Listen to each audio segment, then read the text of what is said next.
Hi everybody, I want to show you how superhydrophobic sand works. I've purchased some sand that has a coating of, usually it's just a paraffin material, which is a waxy material that is used in candles. And what I did is I used some rubber cement to just draw paste on one side, and then I sprinkled the sand on it. And so what I want to do is to compare what happens when you put water on this super hydrophobic sand compared to the paper.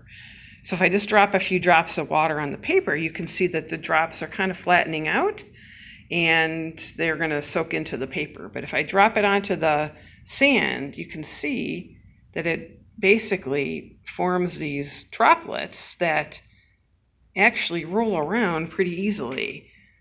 You can roll them around and they collect together. You compare that droplet to the water droplet that's over here on the paper that's much flatter.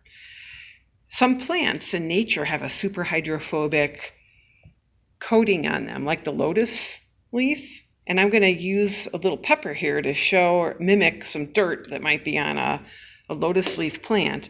And what you can see is when you drop some water on, say in a rainstorm, if you drop some water on there, what happens is it collects. You can see how it's collecting the dust. The water is being repelled by the super hydrophobic surface, and it just collects the dust, and then you can imagine what will happen. It'll just wash right off. There are many products that are being made with super hydrophobic coatings these days. This is just a pair of pants that I purchased that has that coating on it.